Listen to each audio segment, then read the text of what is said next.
Hey, I got a notification. I didn't. I did. 59% power on my tablet. I have to find a charger before we keep going. Oh, wait a minute. Did I just... Here we go. All right. Now I got the notification on my computer. Got it.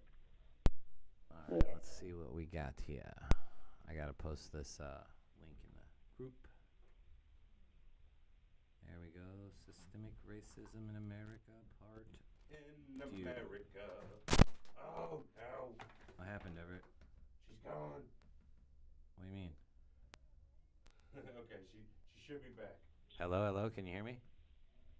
Yeah, can you hear me? That was my fault. That was my fault. Everett dropped something. Apparently it was something important. Yeah, that's true. Okay. Get some charging going. How come you're using that tablet? So I can't get the computer to work. Well, that's horse shit.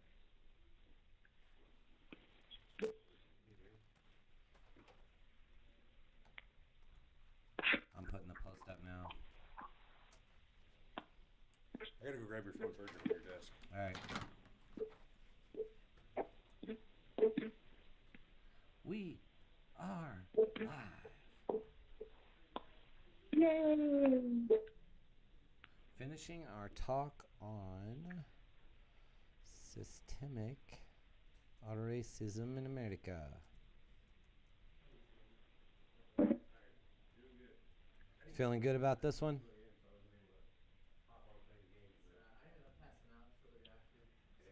Time gets away from me, man. Yeah, so no worries. With Oh shit, man. Like there's no power, Scoob.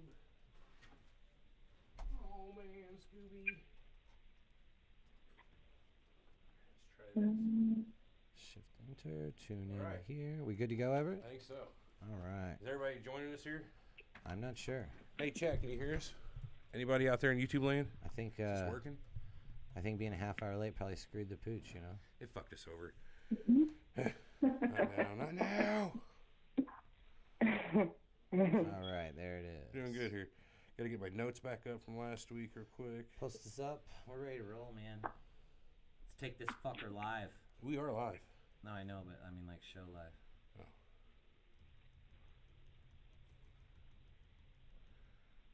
I think we're good. What up, y'all? Oh, it's Marissa says that. Danielle says audio is messing up. Shit, what's going on with it? Burnt says it sounds better. I need to take my laptop to the other room and figure this out myself. Oh, Marissa, no. keep me entertained. I will. He's checking the audio, much similar to a clap test that we used to do down the hallway. Who remembers the clap test? Who've been around since the clap test? We haven't done those in a while. It was just a test. It was just a test audio, and he's doing that now just by going down the hallway with his laptop. Okay. Yeah, he's crazy. Cool. Oh man, I didn't know you could actually look at all the participants that are in the live chat. That's cool. You can? Yeah. So at least on mine. So yeah, top chat. I'm on a computer though. 3 dots on the right. I am too. Participants. I'm on that. Yep. Oh, there it is. Right. Hey. Isn't that crazy? Hey. That's cool. That's cool. Oh, look, you have to switch it to live tap. Oh, this guy says, I remember the clap test. That's Frank. Every time I hear Everett, I think of hearing Ricky from Trailer Park Boys. Everett, you sound like Ricky from the Trailer Park Boys. What the frick, Julian? What was Napoleon Dynamite's brother's name? Kip. Kip, that's it. All right, where are we at, man? Wait. Hold on, I'm working on it. You're quiet for whatever reason. I gotta turn you Okay.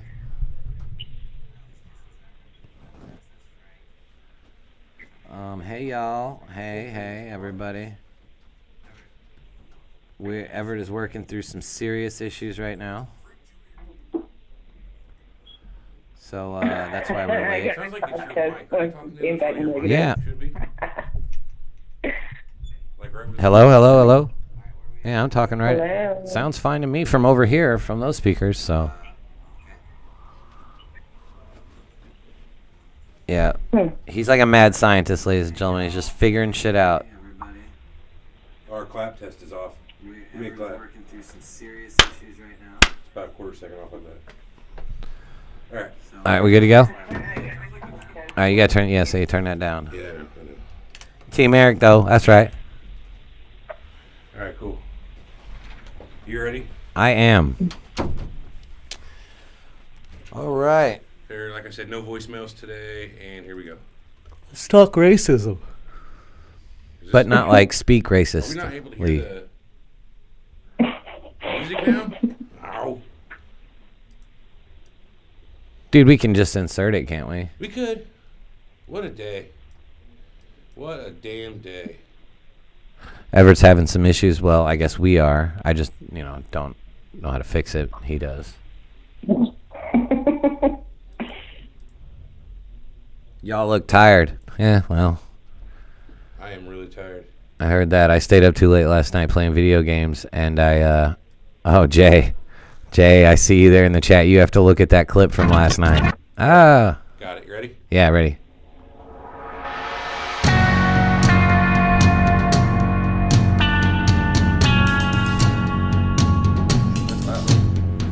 You're listening to Surreal Talk, a look inside the world of cults, It'll be over in a minute. conspiracies, and the paranormal.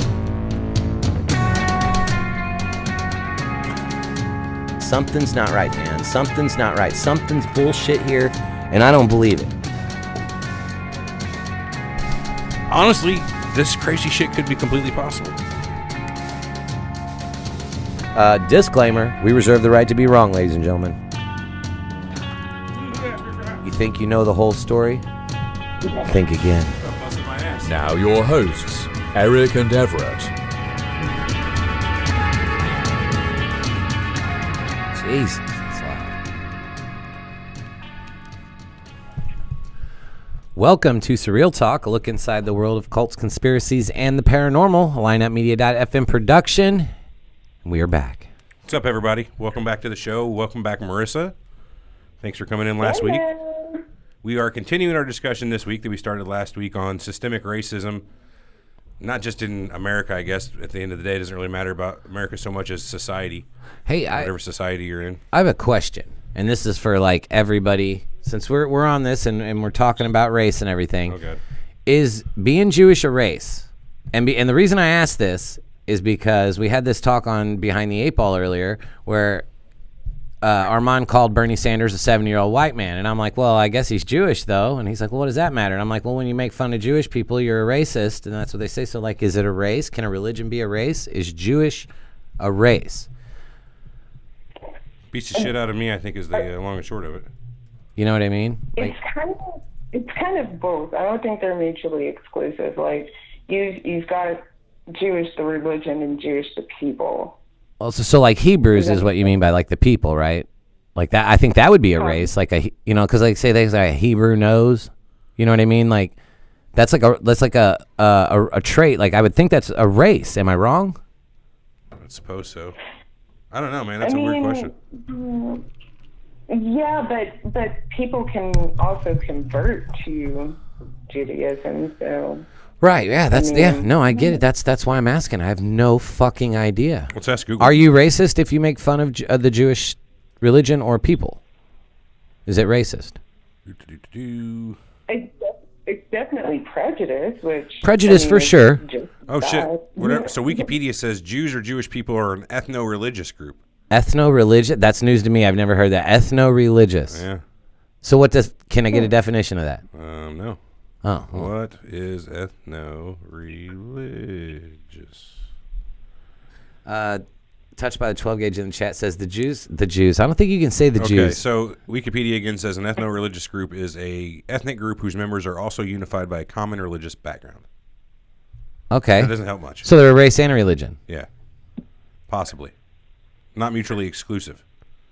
So you can be Jewish and not be of the And not be Jewish. and not be Jewish. And you can also be Jewish and not And be then Jewish. not be Jewish. Yeah. Okay. Well, I'm glad we got that cleared up and that's out of the way. So we can get back to the important things. So, hey, can I hit a couple of the things I had written down from last week and I never got to? Yeah. Just my little side list of stuff. So some of the stuff I found kind of fucky was in 2013, the criminal justice system, black men, their prison sentences are on average 20% longer than a white person's when convicted of a similar crime. Really? 20%? Yeah, and you're off mic again, but No, I'm not. you were off a little. I just thought that was kind of fucky. Human Rights Watch in 2009 says white and black drug use are almost at identical rates, but black people are 3 times more likely to be arrested for drug possession. What? Really? Yeah, so 3 times? Is that like wow? Fuck. going on. Yeah.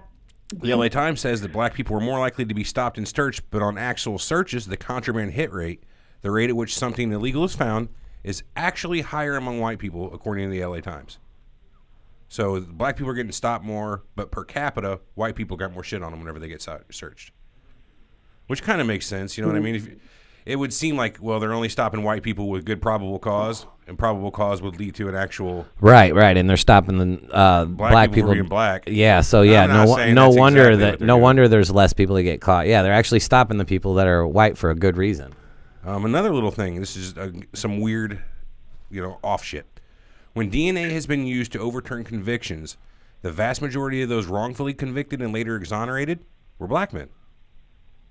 Because they were wrongfully accused. Jesus, man. Yeah. Again, draw your own conclusions, but how about this? Black children are statistically more likely to be tried as adults and more likely to receive a life sentence. Wow. Yeah. Yeah, I didn't know that. What- That's pretty crazy. What's blowing my mind is that that's not common knowledge right now. I You know, mean- like I knew a lot of those statistics, not all of them, but I knew a lot of them, and they all kind of make sense when comparing it to my own personal life and people that I know and stuff. And so I don't know. Maybe it's just one of those things that is more common. Speaking for the great white hope or whatever you want to call us, I've never had any reason to look this stuff up. So seeing it for the first time was sort of eye opening. Yeah, and that's why I said a lot of people are just ignorant to a lot of these facts. Which is like what I want to say when people, like for instance, white people in general want to talk about how white privilege isn't a thing. Well, looking at these, again, they don't mean much by themselves, but together, all of these little things, you can start to paint a picture of what it is to maybe not have a privilege, but not be, behind the starting line. Yeah. So and here's a couple more. It's more not being at a disadvantage than being at an advantage, which you can't deny that's the case. They're automatically at a disadvantage. So black former convicts get fewer callbacks than white former convicts when trying to find a job. So a white man and a black man going to find a job, the white man is going to get a callback more often than the black person would. So that's pretty fucky. High schools with mostly African American and Latino students are less likely to offer courses in Algebra 2 or chemistry than high schools with mostly white students. That's fucked up because what Another would weird make them think that they don't want to learn that shit? You know what I mean? That just because someone's black, they don't want to learn chemistry. I don't want to learn chemistry, but it has nothing to do with me being white. Yeah. At all. I can't give you any good answers to why any of this is what it is. Right. Well, that's the thing. It's systemic. It's just like in the system. You know what I'm saying? Right, and I've got a good follow-up for that as soon as I got my last little nug here. Emily and Brendan are more hireable than Lakeisha and Jamal. So ChicagoBooth.edu actually had this little experiment they did where they filled out the same application with the exact same background, education, work experience, but the only differences were the names used were Emily and Brendan and Lakeisha and Jamal. So the black-sounding names got 50% fewer callbacks than the white-sounding names at the same places with the exact same resume, just change the name. So that even isn't at the system. That's actually at the that is the system. managerial level of a restaurant or wherever they applied to. Well, that's not what like, it means. In America, there is a systemic, not known, more or less accidental racism that. But there's some that's on purpose as well. But that's the system. You know what I mean? And to go with what you were saying earlier, that it's systemic. And you don't think about white privilege, but think about it like this: if it is true, and there were conspiracies, 50 years ago, 100 years ago, and gets black people in general, that stunted, so to speak, the growth of black people. So how white people have had land or money and what like that, we've had the ability to, 100 years of head start right there to get to it. You get what I'm saying? I do. I don't know. It's just real fucky. It's the part where you've been held back 100 years ago, and that's why you're where you are at now due to the shit that was fucking horrendously wrong done long ago. Yeah, and you see all those idiots on Facebook. Look, I never owned a slave, and you were never a slave. It's just that's a stupid argument because that's not even what it's about. You know what I mean? Like that's not even what the Right. issue is. Whenever you bring slavery into it in these days, and again, I come from a fucking white guy. Yeah. I don't think that's the issue. I think it's more the issue of, well, maybe your grandpa didn't have the same opportunity for a job that my grandpa did, and now just due to that butterfly effect, I'm in a better position than you. Those privileges were passed down through the generation to, Right, no, I totally agree, man. It's fucked up. All right, anyway, let's get back to what you guys had. I just wanted to get through my quick little list of, like, off shit. So what do you guys got after sitting on this for a week?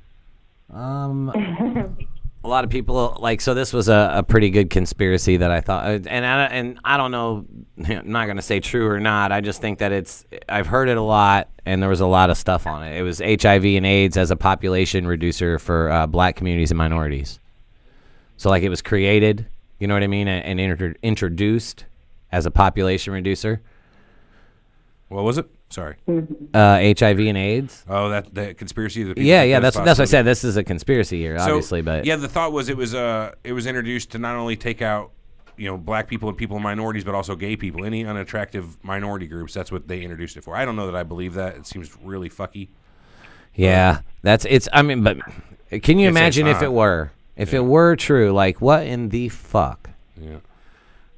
Yeah, so homosexuality among men in prison, most of them are child producing age, which they consider 17 to 21, which would have sex and catch HIV in jail and then die before they got out, and then obviously you can't reproduce if you're dead, so that's just another factor leading to it. According to a 1999 study funded by the National Institute of Health, 1 out of 4 African Americans surveyed said that they believed HIV was created by the United States government to eliminate blacks. So that's 25% of the black population, just pertaining to this survey conducted by the National Institute of Health, thinks that that's the case, that it was created. That the study echoed the findings of an earlier one by the Southern Christian Leadership Conference, which found that 54% of blacks surveyed viewed HIV testing as a ploy to infect them. So that's over half of the surveyed black people said that HIV testing, they thought they were actually going to get infected by it. So where does, that's got to come from somewhere.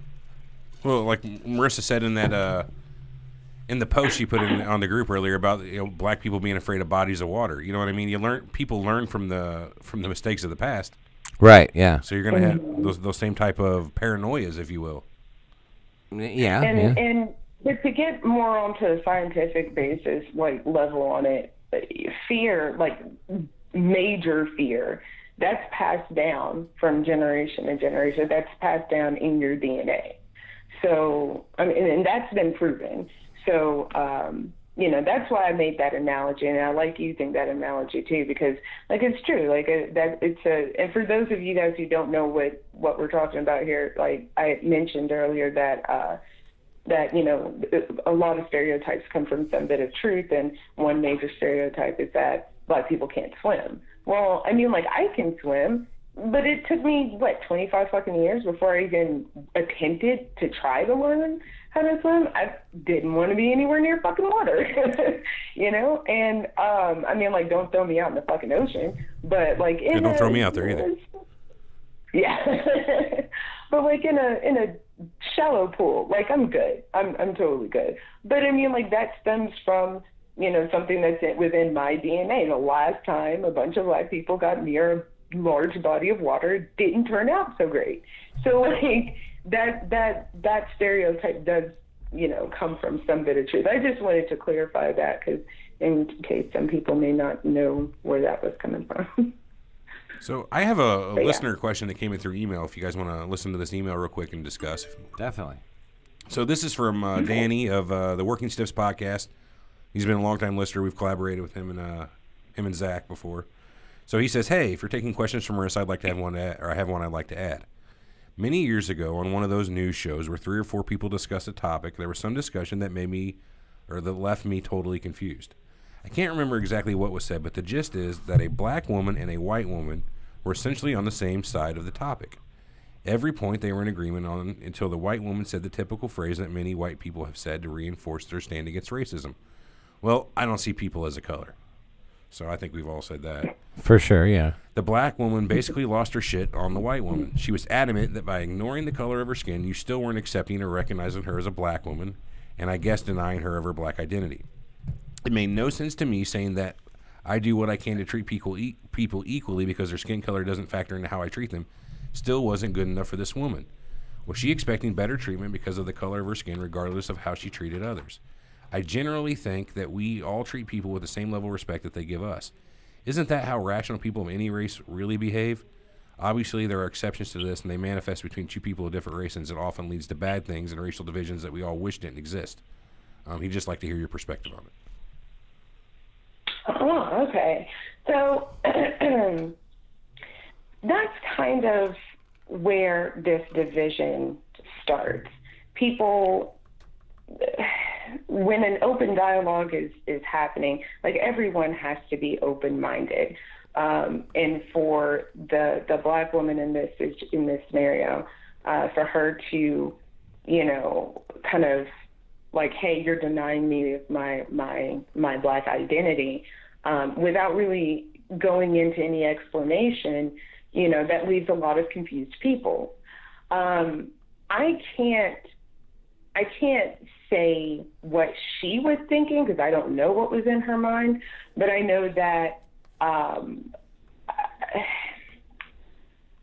this is kind of difficult. Like, okay, so I am a black woman. Like, I am a woman, yes, but I am a black woman. Don't just, okay, she's a woman, and without using that descriptive word as a black woman, because my experiences aren't the same as an Asian woman's or a white woman's or a Hispanic woman's. We all, like, generally have different views of a lot of different things. So you can't just say, okay, all women. No, not all women. And I'll give you a really good example. And this is going to sound kind of fucked up, but just bear with me here. Okay, so the whole Me Too movement. There weren't a lot of black women very vocal about that. And I'll tell you the reason why. Because when we see this YouTube or Me Too movement happening, we're all kind of like, fuck you and your Me Too movement. The reason why is because we've been saying Me Too for the longest. No one's ever heard us. So why the fuck should you, feel as though you should be anything other than humble about the situation? Now, that's not to say rape isn't a serious thing. It's just when you have a group of people that have been through traumatic experiences and they've collectively learned to move forward from that, and then you have another group of people saying, hey, this shit happened to me, like, fuck this is some terrible shit. Well, yeah, it was some terrible shit, but move on. Like, we've literally been saying Me Too since we fucking got here. You know what I'm saying? So this kind of reminds me of the whole Black Lives Matter movement and people going, well, all lives matter. It kind of, you're kind of taking the stand of the all lives matter person at this point. Seems like to me. Because you have your original Me Too movement or the Black Lives Matter movement, and then you got the person coming in after the fact saying, well, all people, like, fuck your Me Too or all lives matter. I don't know. It just seems kind of after the fact. It doesn't. I didn't mean for that to come across that way. Okay, let me put it like this. The way that black women are viewing this Me Too movement is more on the lines of, yeah, okay, that happened to me as well. You've got to learn how to move past it. Sure. Because with this Me Too movement, it's hindering a lot of people from growth. So what you're saying is black women have had their trials and tribulations on a similar set and have had no public outcry, so to speak, and have had to learn more or less to toughen it up. So the stance is, yeah, we get your Me Too movement, but fucking suck it up and let's go on and, take this on a case-by-case basis and let's go. Right. Because, and not only, it's not just because we've been through similar things, we've been through way worse things. Fair. Way worse things. My grandmother was raped by several white men. You know, like, no, I'm sorry, not my grandmother, my great-grandmother. And my grandmother was a product of that. Did that stop my great-grandmother from doing what she had to do? No. Like, she was okay. Like, and it's a horrible fucking thing. I'm not dismissing rape. I know you're not. Anybody, I know you're not. Okay, like, I'm not. Yeah, like, I don't mean for it to come across that way, but it's like, you know, okay, shit fucking happens. You know, do what you can to get some type of justice, and if you can't, then what? The world isn't going to stop moving because something bad happened to you, and then it's that you can apply that logic with everything else in life.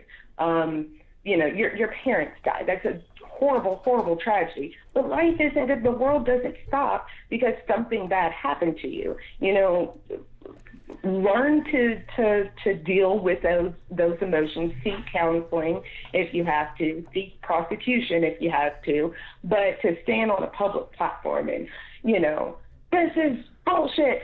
It gets people riled up. You know, no, you're exactly right. This reminds me of the Pussification of America episode we did. It's along the same lines of, are we just getting too weak as a group of people who are a bunch of cream puffs, so to speak? I don't know. Yeah. And not only, I mean, I totally agree with that, but not only that, you know, it's freaking a lot of people out. Like, I know someone personally, a white male, that thought he was going on a date with this chick. And next thing you know, like, I'm not going to put all of his business out there, but oh no, give it to us. Let's hear it. Into some shit. Say what? I said no. Let's hear it.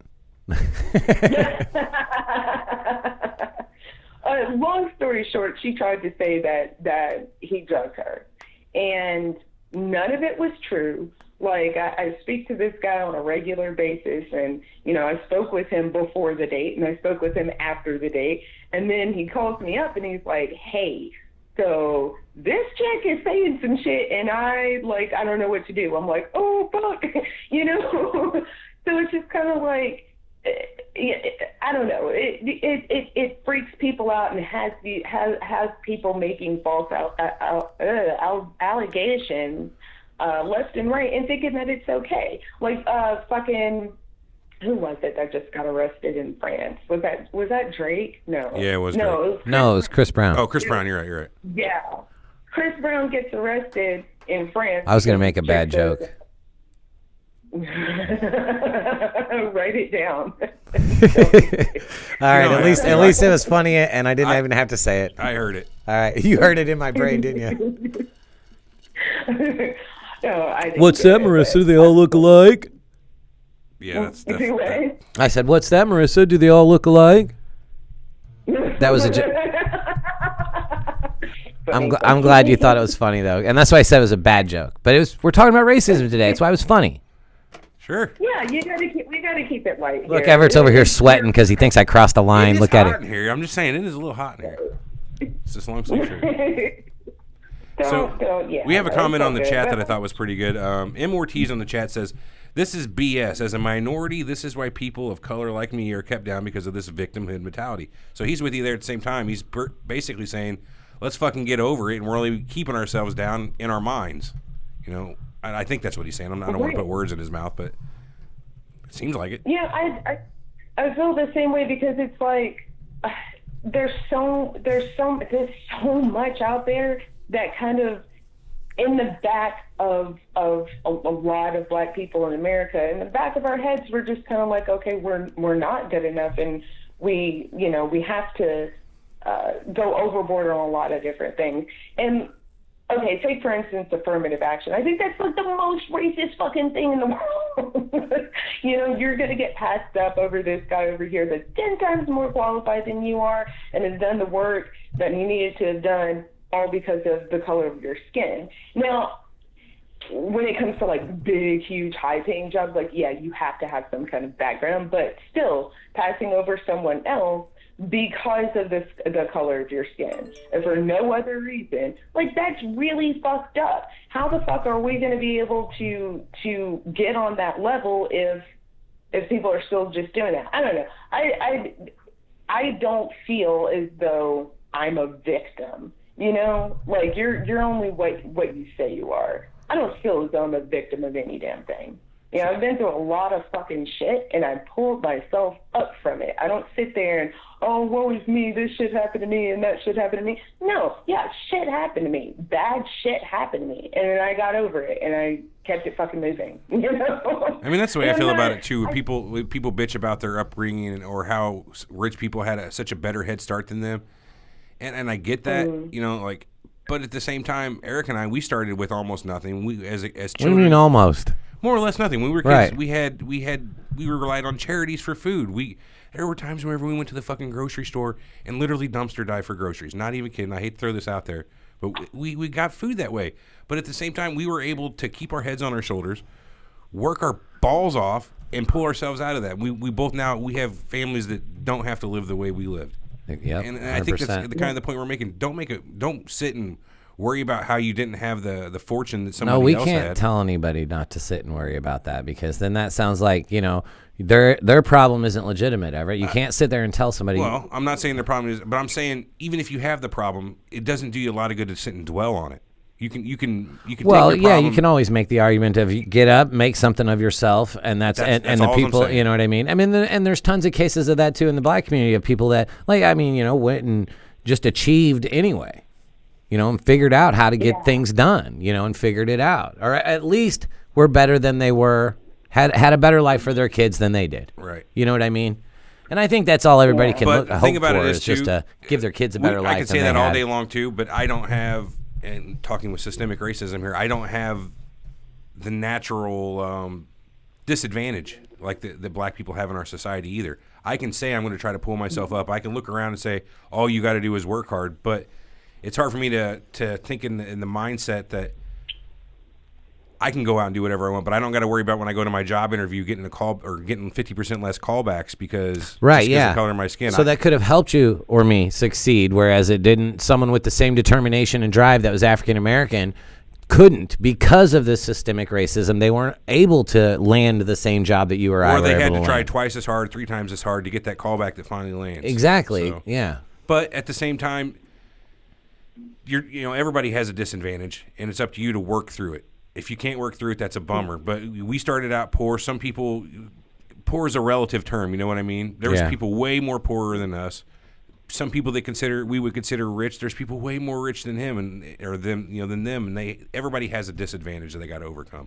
I sit and I make more money than I've ever made in my life right now, and I sit and wonder, like, where is the happiness that comes along with money? You know what I mean? Why can't I be as rich? Oh shit, that's a myth. Yeah, exactly. Like, money can't buy No, happiness. hang on, take that back. There's probably a certain level of money to where you like what money doesn't buy happiness. Zero worries is what it is. Right. It can stave away worry is what it can do, and it can allow you to attain happiness easier than you could without it. But fair. You can't just throw money at people and be happy. Yeah, but at the same time, like, I totally get where you're coming from, but you know, it's everybody does have to overcome some sort of trial. That is true. But knowing about somebody else's trials that they have to overcome, just being aware of it. I'm not saying, oh, woe is me, look at all the shit that I've been going through. Mm-hmm. It's more like, hey, you know, I went through some shit. And, like, hey, here's some awareness here, you know? But at the same time, like, I don't feel like, so I don't treat, like, and I always, this is weird to say, like, but whenever, like, I'm either at a bar or partying or in any sort of social setting, like, I'm always, you know, talking to the black guy, and it's because, like, I feel like I'm so relatable because I don't treat them any different. So, yeah, while recognizing and acknowledging that they have been through hardships, I think more than that is treating anyone that you meet as an equal to you, you know, regardless. Don't be afraid to go talk to him. You go right up and say, hey, what's up, dude? How, you know what I mean? You leave it up to someone else to make the fucked up decision. You go with what you should, you know what I mean? What you're saying is practice the golden rule, do unto others. Huh? Exactly. That's what I'm saying. Like, you know, I think while acknowledging it, but you can't treat someone different because, you know, you can't, like, immediately go up to a black person and say, like, oh, man, hey, how you doing? Sorry for what happened to you. Would you like to be friends? No. What's up, dog? You know what I'm saying? You just go fucking talk to people, but what man. Marissa's saying is bringing, you know, the hardships to light and having a show like we're doing here with this honest discussion might help other people who never, you know, realize that there's these issues to next time they come into one of those situations, they might not act the same way they did before, or have a little bit more compassion or empathy and understanding of the situation. Yeah, and I think a lot of it is that most white people that they're ignorant to a lot of this stuff, and they just do not fucking know that the disadvantages are there. And you know what I mean? So like whenever it's talked about, they refuse to recognize that because they're not aware of this because they've never had to experience it. You know what I mean? And I'll take you one further too. And I'm just kind of putting the blame all on poor white people, but majority of poor white people are your more racist white people, right? And it's hard for them to look at the disadvantages that, you know, anybody else has. Oh, right. They're like, I fucking had disadvantage all my life. I don't give a fuck about you. Yeah, you're right. So people have chips on their shoulder. Like I know a ton of poor white people that have a chip on their shoulder about that because like it's like they can't be any more disadvantaged than me, and it's like, well, you know, you're having a rough time too. You know, things are rough all over, man. I think people should look at it less of like their racial differences and their socioeconomic differences. Like if poor people, black, white, Cuban, Asian, whatever, would just stick together as a group of poor people, they'd have a lot easier time coming up. Oh, keep the Poories down there on Dirt Avenue, huh, Everett? Is that what you want? Together as a team, you know what I mean? Looking at the situation going, they're not keeping black people down specifically, or they're not keeping, it's class warfare, man. That's what it is. Exactly right. It's let's organize by class rather than race, and then we'll have some real fun.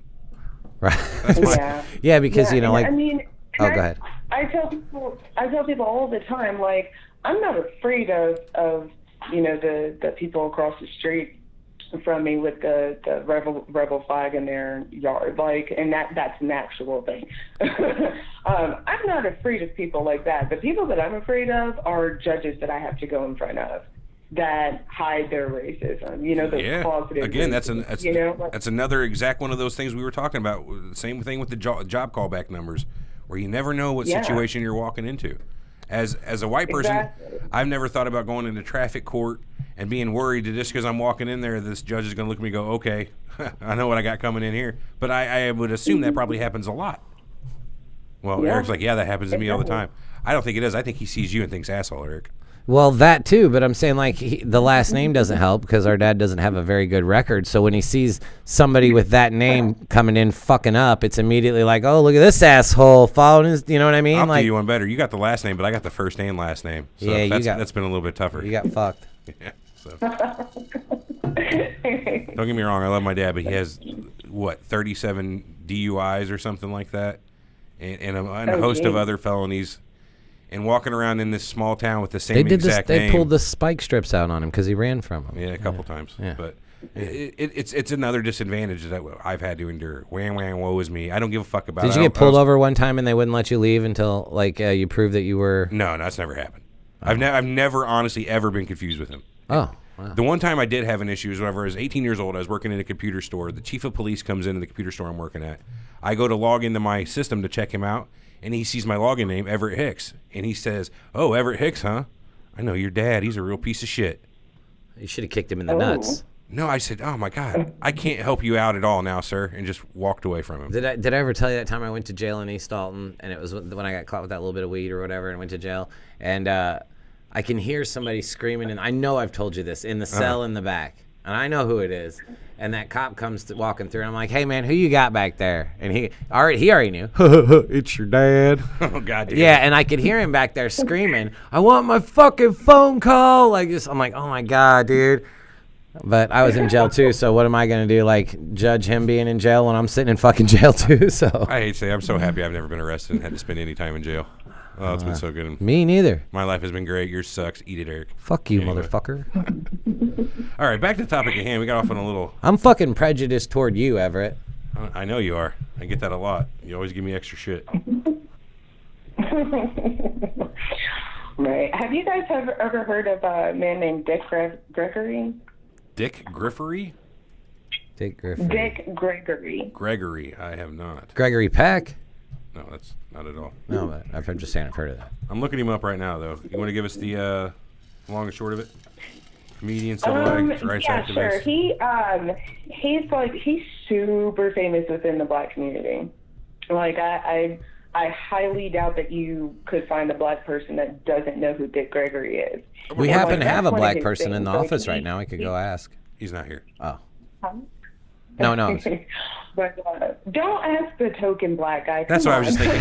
You just turned Chris into our token black guy. That is not cool. He's listening right now. Sorry, Chris, man. We love you. You know we do.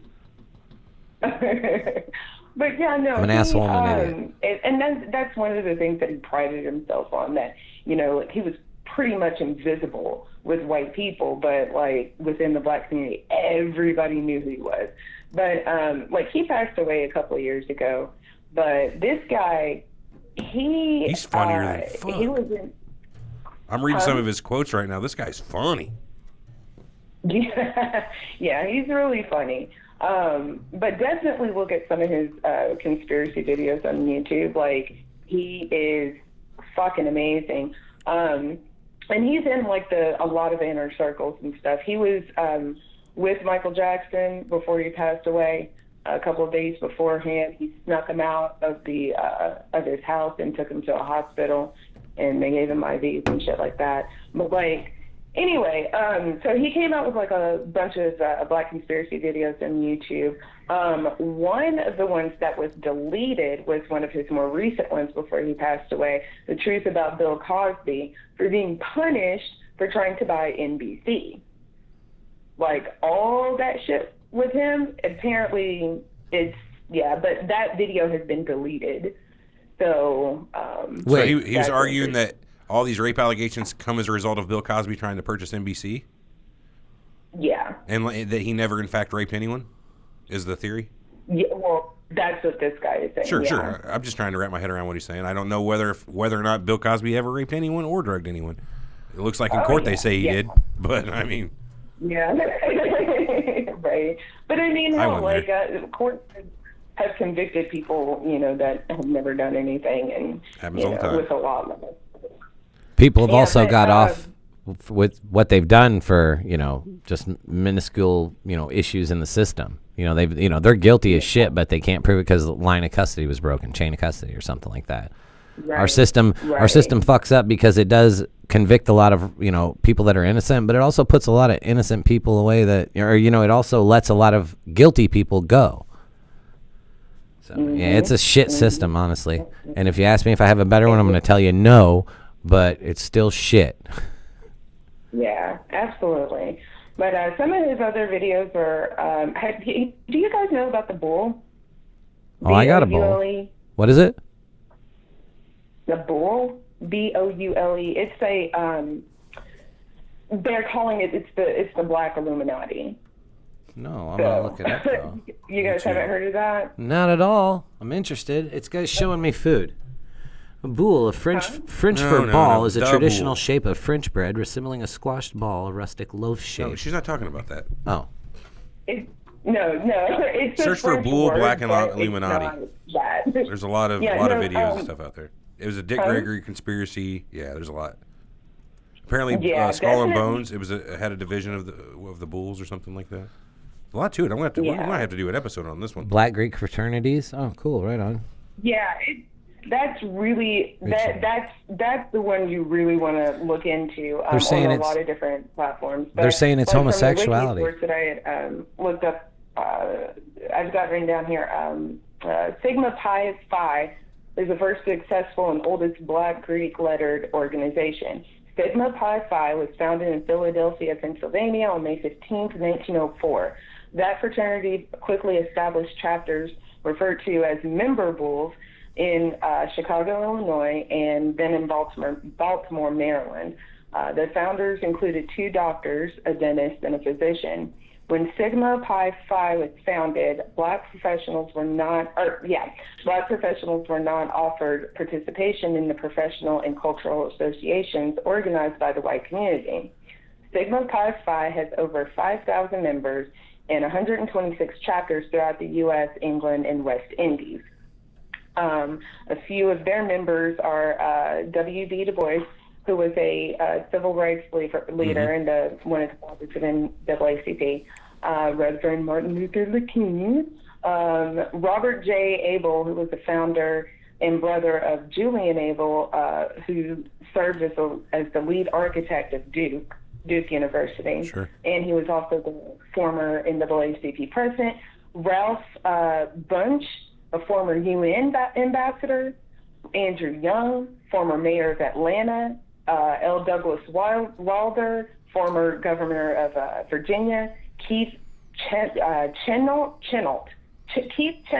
Bobby Scott, Theo Finnegan Sr., Ken Blackwell, all of them founders of American Express, and Eric Holder, U.S. Attorney General. Like, and it goes on and on. When you realize just how high it goes and how widespread it is, then people start talking like, oh, you know, it's hard to just overlook the fact that they've had a major impact in American culture and what it is today. Much like the Skull and Bones fraternity, this fraternity is forged members that would impact the world. So, hold on, wait a minute. Sorry. Some say that the bull has a big hand in the entertainment industry, designed to destroy the black community from within to help with the help of the Illuminati.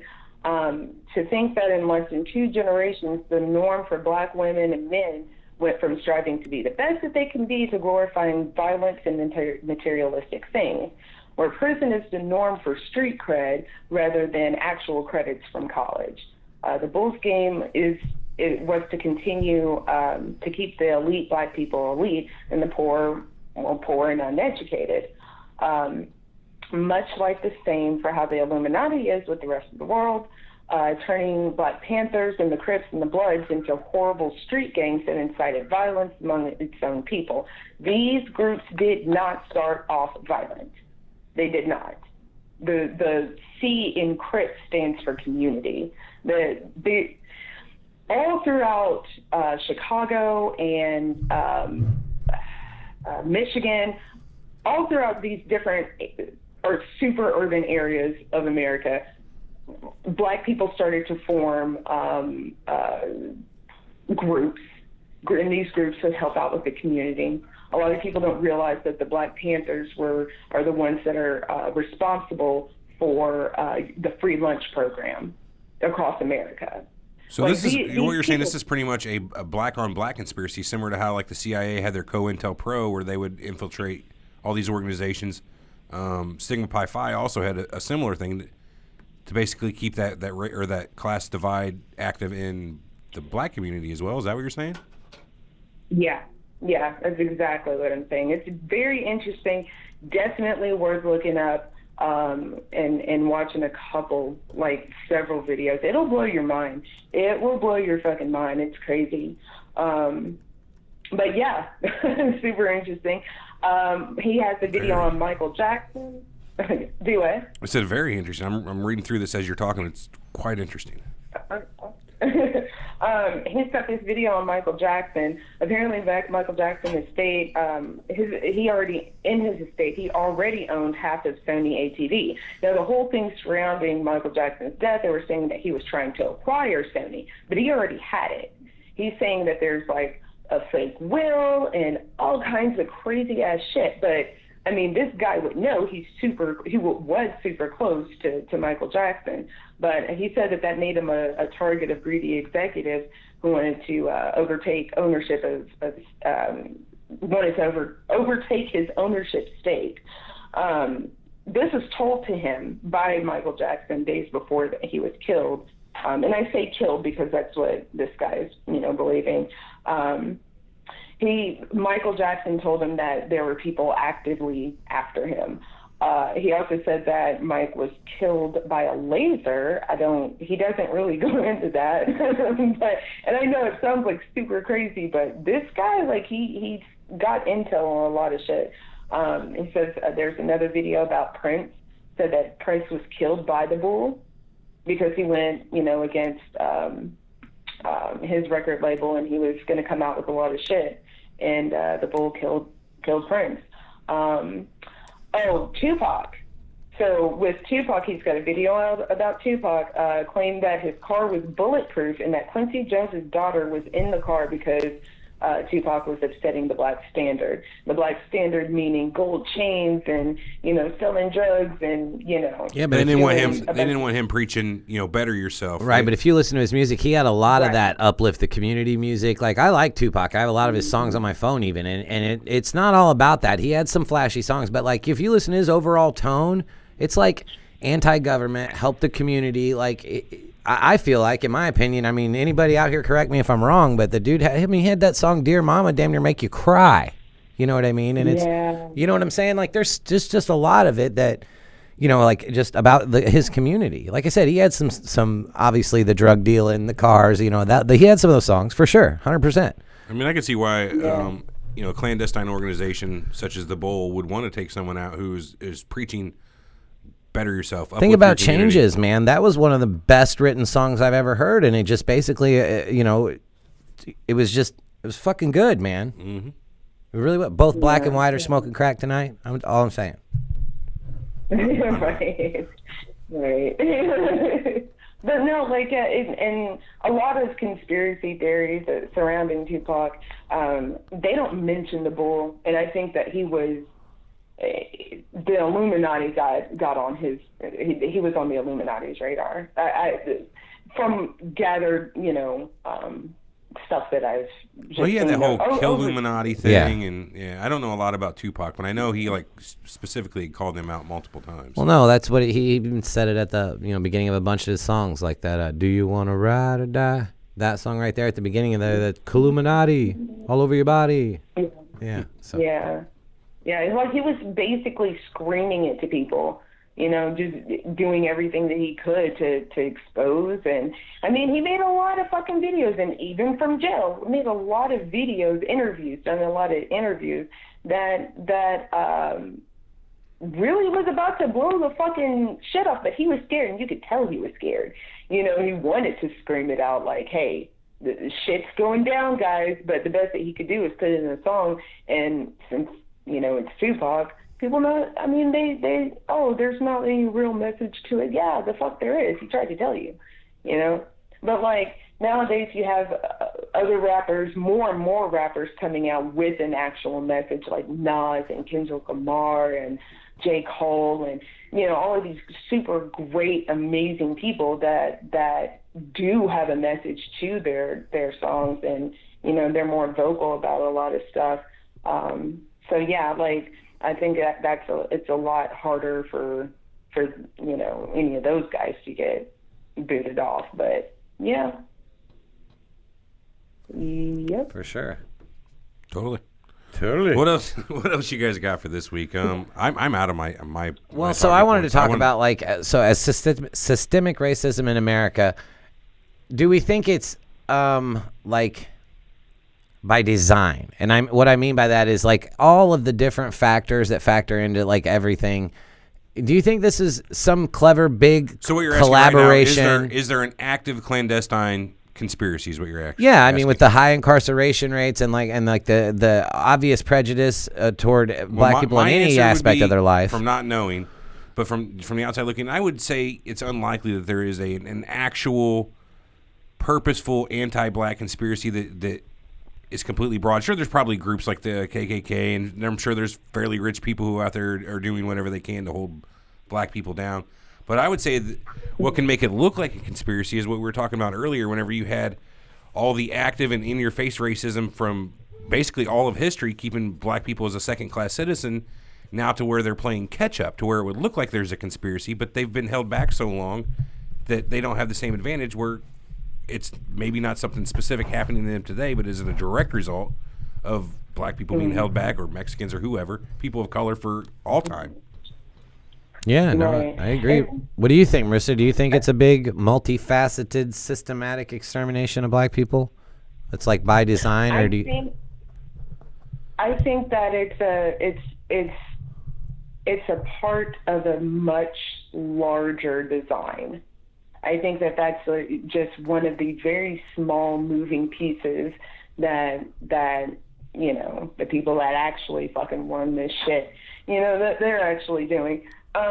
Because it isn't just black people that are being fucked with. It's everyone. We're all being fucked with.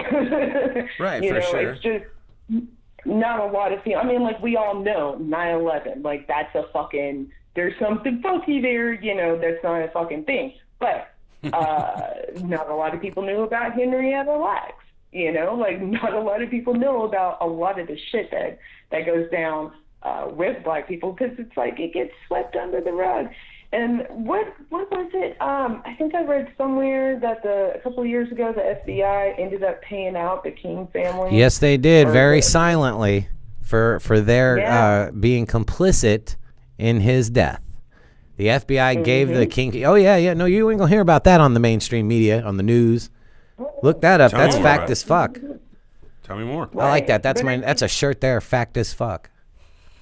Yeah. Anyway. Fact as fuck. Yeah. I like that too. Fact as fuck. But yeah, like that's definitely a thing. And you know, if something like that were to have happened, say with the Kennedys, we would all know about it. You know what I mean? Like that would definitely be within the mainstream media. But like, because it was Dr. King, and I mean, even now in this day and age, it's just kind of like, oh fuck, and that was completely overlooked. Like, let's get into this. What the fuck happened? You know? Yeah. But yeah, like, and I had written something down here, but honestly, I'll be honest with you, I did not reread it. So I'm not gonna mention that. I was going to, and then I was like, no, because I don't know what the fuck I said. I have a question I'm trying to pull out of my messenger real quick that somebody had sent me and Eric the other day. If you'll hang with me here. Oh, yeah, I'm so sorry. I completely forgot. Like, he messaged me too. Phil? And it was pretty much a copy and paste of what he had said to you guys, but refresh my memory here. Let's see, I'm trying to pull it out here. It was kind of long. So, here are his questions for you. Would you discuss the African American's view on God and his ability to affect your life? He says, this isn't to persuade or argue. It's a real question for the section of the community that never misses a Sunday and wholly believes in a powerful, all-knowing, ever-in-control creator of the universe and how his will is limited by racist people. He says, I love to use Daniel as an example. The Bible says that the whole country of Persia hated him, yet God put favor on him, and Nebuchadnezzar loved him, even without knowing why. I'm not sure I completely understand the question here. Why would you discuss the African American's view on God and his ability to affect your life? I guess, how does, in the context of racism? I don't really know. I don't really know, but I can say this. I'll tell, when he sent that to me, I told him, I was like, hey, you know, I'm more than happy to, you know, talk about whatever, but at the same time, like, you have to understand, I'm not a Christian. Like, I was raised, my mom was Southern Baptist, my dad was a Taoist, and my brother turned out to be a Muslim. Like, he's a Muslim now. We're a very, very tolerant household. Well, not household because we're all grown and stuff, but, like, we're a tolerant family. And I was raised Southern Baptist Christian. So, like, I can talk about that from a former Christian standpoint, I suppose, but to get into Black people and Christianity and religion as a whole, like, I'm doing a 6-part religion episode on my podcast. 6-part, damn. Awesome.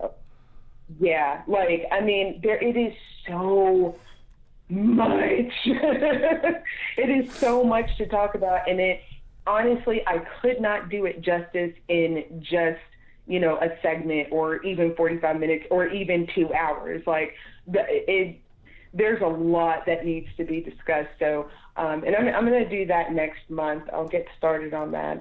Well, I already have started on a little bit of it with, like, notes and diaries here and there. But yeah, I think I've been reading through Phil's, like, some more questions. We tried to get him to go a little deeper into that.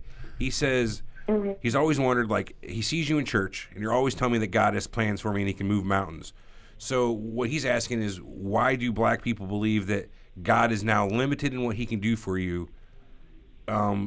Because there are humans holding you back because of racism. So if God is so big, how are racists holding you back if you, as a religious person, believe that God can overcome anything? I don't know. It's kind of a weird question, but. Okay. I don't really know where he's coming from with that, because every devout Black Christian that I know does believe that. So I don't know where he's getting that particular information. No, what he's saying is, Marissa, what he's saying is if and this is like obviously a little stereotypical, but you have like the church blacks. You know what I'm talking about? Like your old ladies, the bake sales, the ones who constantly go to church. He wants to know that if have you heard while the word while they believe that systemic racism is real and that there are actively people that are holding them back and how can they reconcile that with the fact that they believe that God is perfect and all-knowing and loving and can do anything for them? You know what I mean? How can do they just like God works mysterious ways? Is that, I mean, like, how do they reconcile that fact? I don't think she knows the answer. Well, right, but I think that's what he was asking. I think so, yeah. Yeah. But even still, even by that logic, like, why would anyone bow down to a God that allowed slavery to happen and that allowed for people to come and take them from their homes and then bring them to a new land and make them work until they died? I mean, you could take that one step further. Why believe in a God that allows babies to die? I mean, at the end of the day, if you believe God is the Christian God, he works in mysterious ways, God has a plan. There's your answers to all your questions right there. God and anybody that's ever had something bad happen to them and then someone immediately tell them that, you just want to punch people in the face when they say that to you. Yeah, well, I mean, that's religion for you. But I mean, but at the same time, though, being torn apart from their religion and being told that their religion is savagery and that they shouldn't do that and that this is your new religion now, and the only way that you could ever learn how to read is if you are a preacher and you can only read certain passages and you're not allowed to, to do all of that, they had to. Human beings have to hold on to something. Just as a human, you got to have some type of faith in something. And that was the only thing that was available to them was Christianity. And so it's because they were taught. They were taught that. Just the same as if you were to teach your children that God's a thing and you should go to church every Sunday and you should live by the Bible. Okay, they're going to grow up, if you teach them that from birth, they're going to grow up not knowing anything else, even if you introduce them into other religions. I mean, that's not completely true. I mean, Eric and I were brought up with all kinds of, borderline racist, beliefs and shit like that. And I don't think any of that stuff stuck. It didn't stick. We had to go to church. We were required to go to church many, many times. None of that ever stuck. But maybe we didn't have such as devout as it could have been. And at the same time, while there was racism around us, we were told as kids never to say the N-word. Don't ever play like that. You know what I mean? So Mom didn't want us to get our asses beat. Well, I think it was more than that too. I think while she was brought up in that era of of a systemic racism, while she knew it was in her, she knew it was wrong or knows it's wrong. And a lot of those people know it's wrong and don't want to pass it on. But at the same time, it's that knee-jerk reaction to a lot of things. You know what I mean? Yeah. Right, but I mean, okay, so then we'll take it a little bit further. Hey, this is your new religion now. If you do anything else, we're gonna rape your kid and then we're gonna hang them. What else are you gonna do? And because that was broken, they were broken and that was beaten into them. They had to pass that along to their kids in order to keep them semi-safe. So they're, with all of this being passed down, and then, eventually it'll get down to someone that's like, yeah, this is the thing. God does love me, and he does love us, even though, my dad was ran over by a train by the Klansmen. God does love us. So, it's one of those things that's just passed down, and I think a lot of people due partly, mostly to Beyonce's Lemonade album. I think a lot of black people are starting to break apart from Christianity now, or at least feeling more comfortable saying, I am no longer a Christian, or, I've practiced African spirituality, which is something completely fucking different from what everybody thinks it is. But anyway, I'm not going to get off on that. Just, it's taken this long now for people to start waking up and like, oh shit, maybe like this isn't what we should be believing in, because if this was the thing, why would any of this shit happen? Right. Where's the guy with the miracles now? When was the last time we've seen like a true miracle, like since the Bible times. Like that was the only era that miracles could be performed. I don't know, but yeah, no, like that. Oh, the whole religion thing. That's like that's so loaded and would take a long time to try to really start to explain. So, but yeah, I'll let you know whenever. Well, I'll let you know whenever the Christianity part happens. I don't know if you guys would be very interested in hearing all the other stuff, but like once I get that series going, when I come out with the Christianity part, I'll definitely pass that along, because there's a lot of different viewpoints that haven't been explored until recently, and I think it's really interesting and important to try to get that out there. I agree with you. That's good stuff on the religious side of it. We got one more question from Phil here. He asked, does racism get used as an excuse so much that people who aren't in tune with racism tune out the cry, like a boy who cried wolf syndrome? So do you think that he's asking, do you think there's is an actual thing if black people or anybody's like racism so much that it's getting so much attention that people are like, oh, I'm fucking tired of hearing about racism, so I'm not going to listen to it anymore? So I'll say whatever. It's not the general white person that doesn't work around or live around a lot of black people, that doesn't experience racism or know of its dirty face. When they hear somebody on the news cry out 17, 18 times, you know, or whatever, just even in stories in a row, they just hear it so much. They get sick of hearing it, basically. Well, they get sick of hearing it, but they don't know that it's actually a problem, and they think, boy who cried wolf. And I'll take it one step further, too. I think the majority of people who hear that at the same time have a deep down guilt feeling. You know what I mean? Like, no, yeah. White guilt's a thing, man, for sure. Almost not a guilt, but like you're accusing me by association. Like I'm hearing about racism, that means you're saying all white people are racist, which you're saying I'm racist, and I'm not going to sit here and listen to that.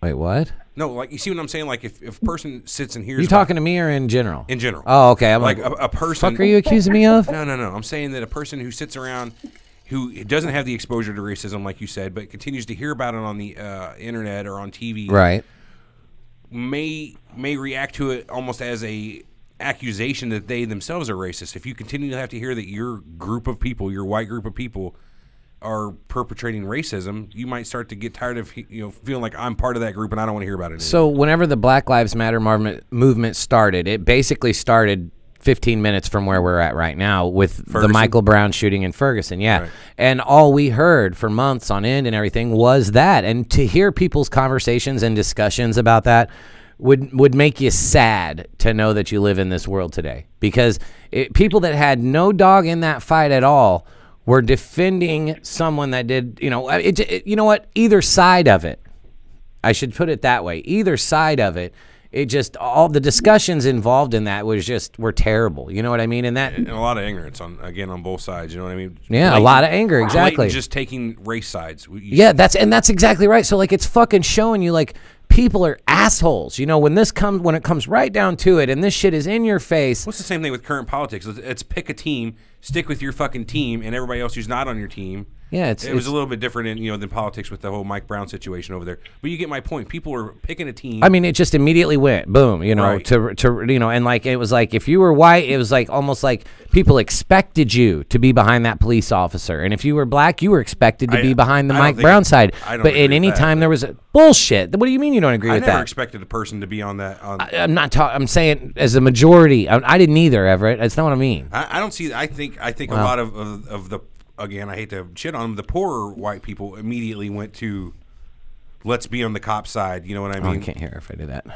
You get what I'm saying? No, yeah, I hear you. I don't think racism is as much a problem in, I won't say affluent, but not in above poverty level.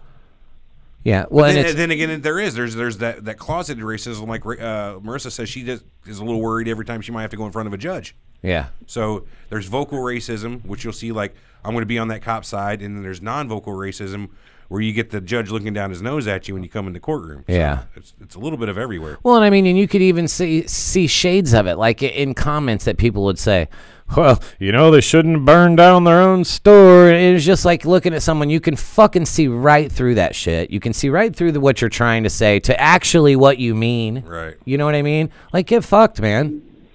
Yeah. That whole thing was terrible because that right there in my mind, not that there wasn't a racial divide before, but like that point right there, that made things in this country just so much worse. You know what I mean? Like I'm not. Like I said, it I'm was not a good precursor to Trump, honestly. If you want to start, having racial divide and class divide, there was a good one right there. Yeah, right. And again, you got Trump preying again the poor. He's preying on people's insecurities and fears. Let's These not get minorities, too anti-Trump here, but the minorities are going to take your jobs. They're going to take. You ain't going to have any money. So they're preying on things that people don't.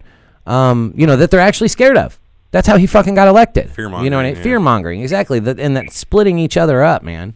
And I really look back at that point as like a fucking nice catalyst to where we're at today. You know how you get people to like you is by disliking someone else. You know what I mean? I'm not as bad as that person. Like me. Enemy of my enemy is my friend. Right. That's the way. That's fucking stupid, though. Any popularity contest or vote or anything like that's gone since the beginning of the time.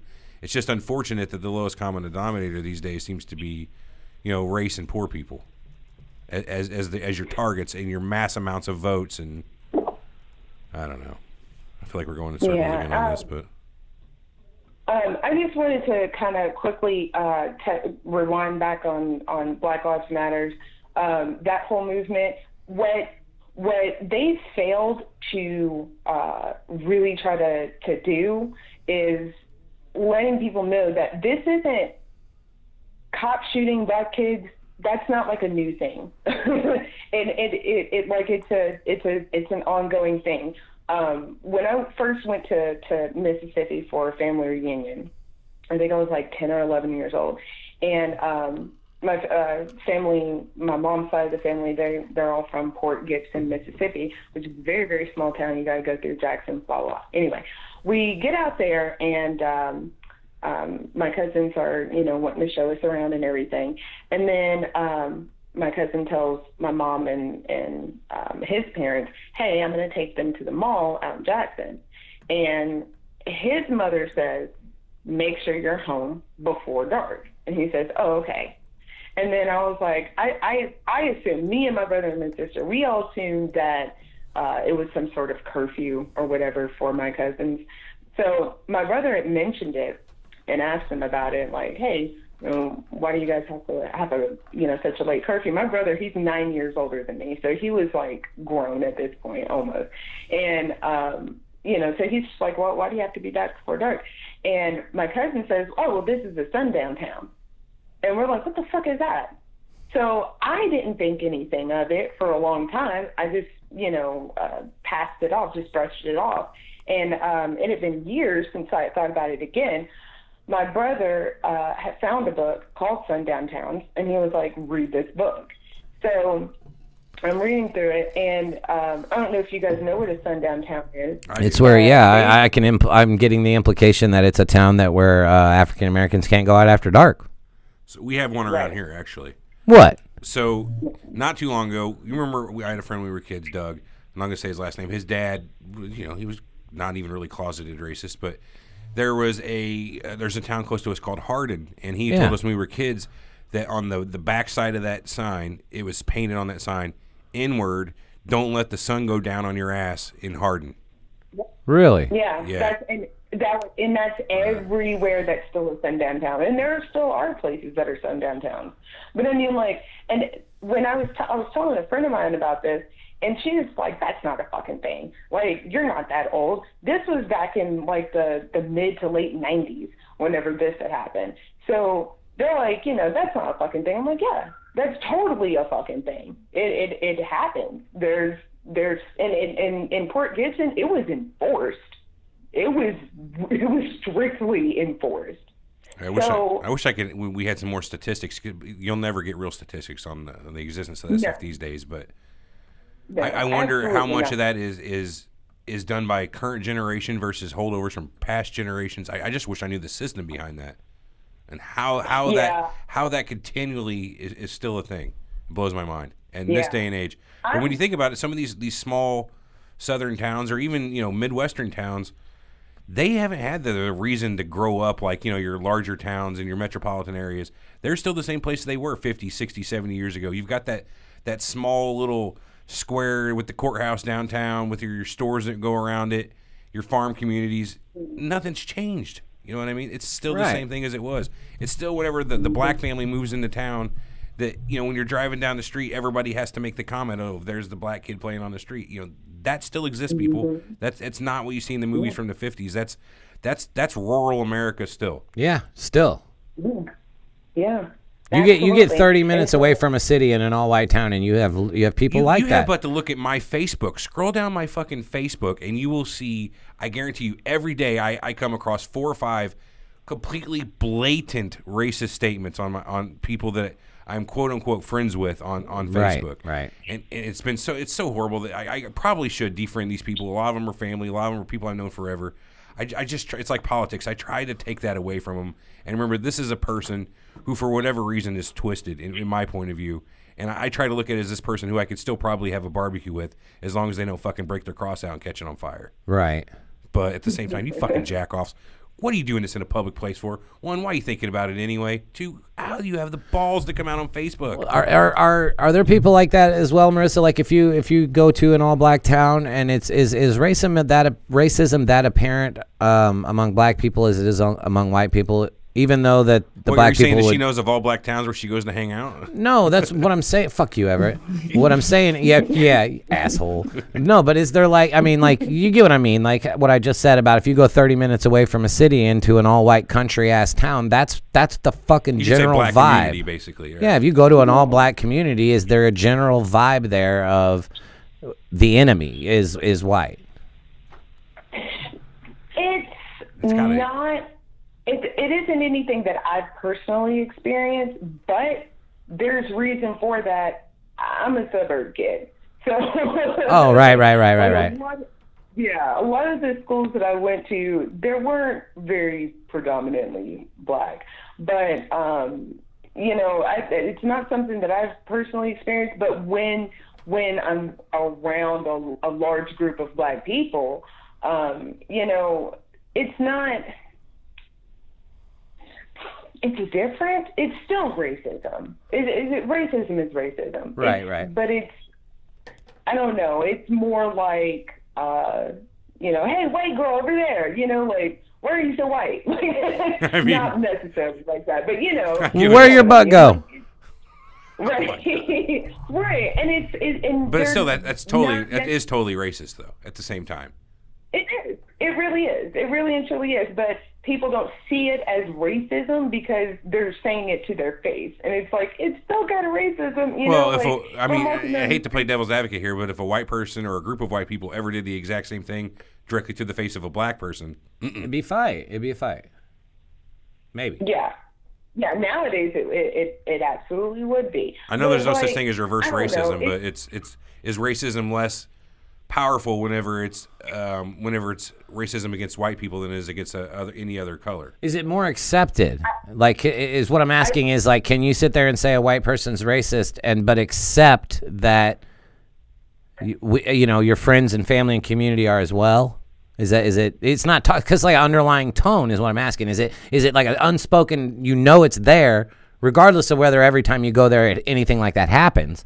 But is it known? Yeah, but I mean, like, I don't really know anybody that does act that way. They don't really try to hide it. Yeah. And I mean, and I hate the term reverse racism. It's not even a thing. It's just it's real racism. Right. Touched by a 12 gauge in the chat. Reverse racism would be like not racist at all. So. Right. Touched by a 12 gauge in the chat says that he wants to take us to a spot next time we visit that'll make me uncomfortable, and I tell him not going to happen. I can't be uncomfortable. They used to call me the crazy ass white boy there in St. Louis. That's what they said to me. I bet he can take me to a spot and make me uncomfortable. Not me. I don't care if somebody's black, white, or other. If I'm in a spot where they're quote, or I'm assuming he's going to take us where there's some thugs, and what he sees is quote unquote black people or black problems or whatever, I'm going to get fucking nervous. Whenever I'm around people that might rob me, if that's what he's taking us into that situation, which I assume he's going to take us in a place to scare us, I'm going to be uncomfortable. But I don't think it has nothing to do with the skin color. And to be on the reverse side of that, like if I'm in a group of predominantly white people, I get nervous. I get extremely nervous, even if I know all of them. I'm just kind of like, back still against the wall. I'm on guard. And Right. For what? For what reason? What reason do I have? Like, especially if I know the people. I'll tell you what it is. You can boil it down to fool me once, shame on you. Fool me twice, shame on me. You know what I mean? Right. Even though you probably never had that first fool me once, you're still not wanting to get that fool me twice. Right. But even still, I still feel bad about it because, when going to, a friend's birthday party or a friend's kid's birthday party, and all of their family is there, and, and I'm the only Black person there, even if I do know all of them, I still feel really bad about it. But I'm just like, and none of these people have ever done anything horrible to me, otherwise I wouldn't even be in the room. But it's just kind of like, oh, I get nervous too. I would get nervous too. And so, you guys you're not the only one, I think a lot of people feel that way. I think a lot of people would feel that way if it was a group of gay people, or a group of Jewish people. I don't know what's about to go down here. They're about to count their money in front of me, and that's why I'm going to be jealous. Racist. It's not a race, it's a religion.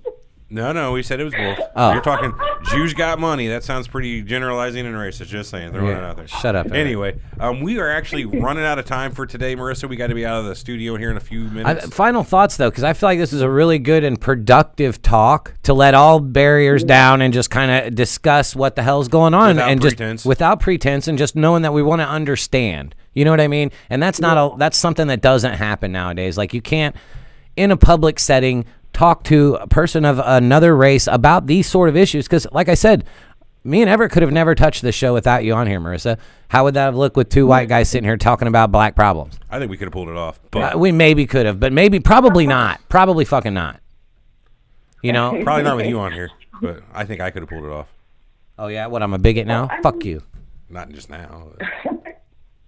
I think it's a good thing. I wouldn't say, whether or not you guys would be able to pull it off. I personally think that you guys would be able to pull it off, maybe not as in depth, but I'm super happy to, be, a part of that.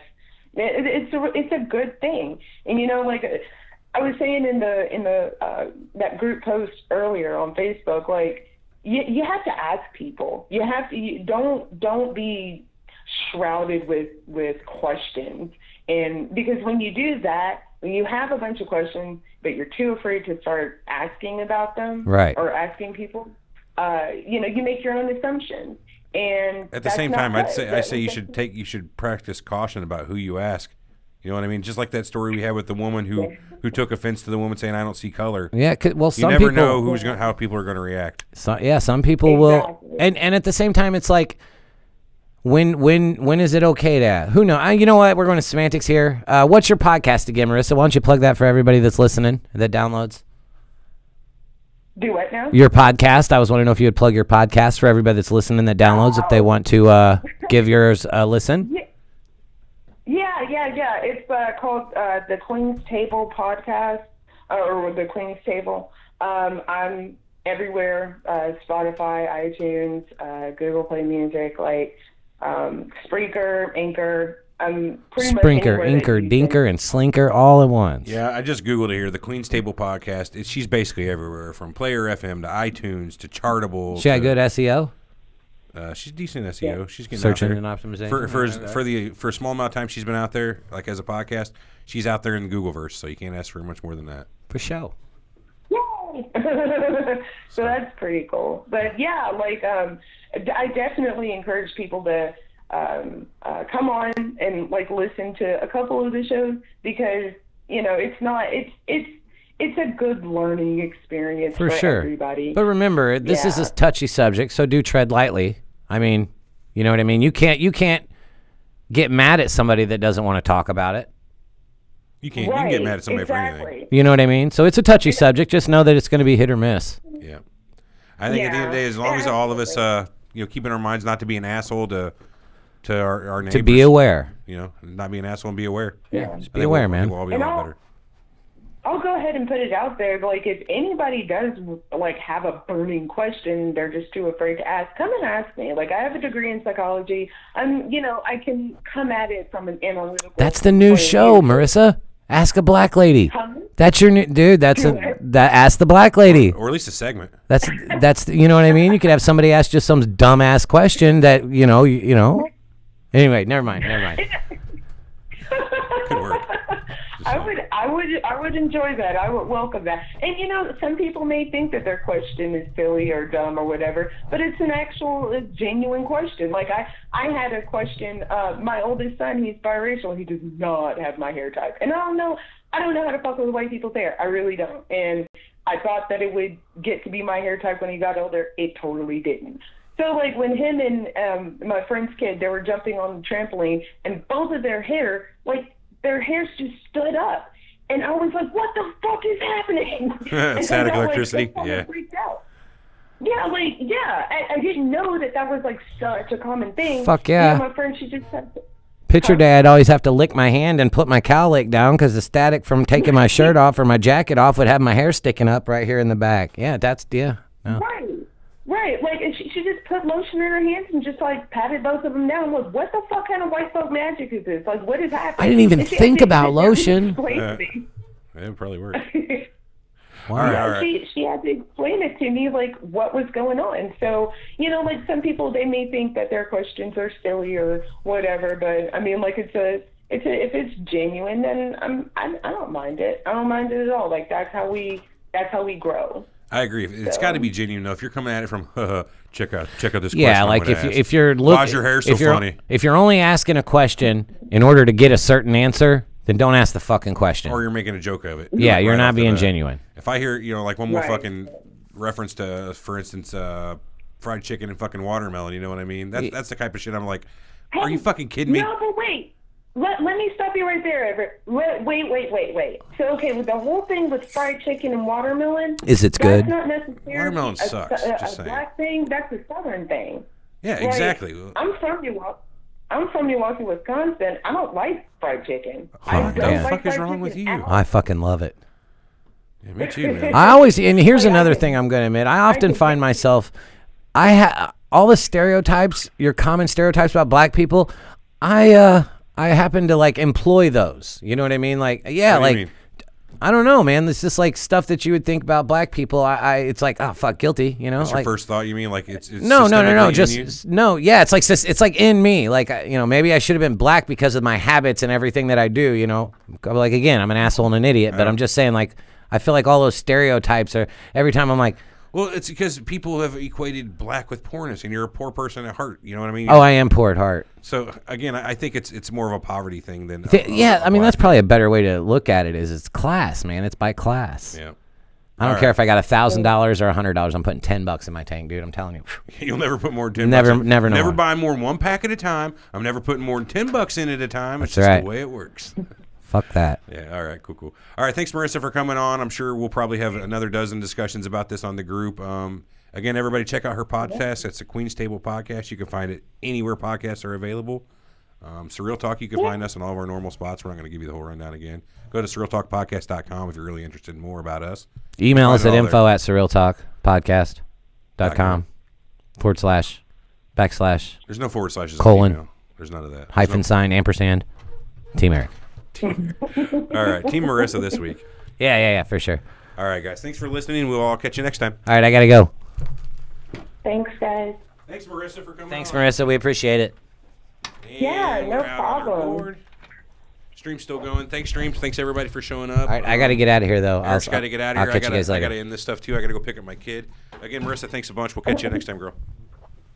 All right, no problem. Bye, guys. See ya. I gotta go pee. Bye, Stream.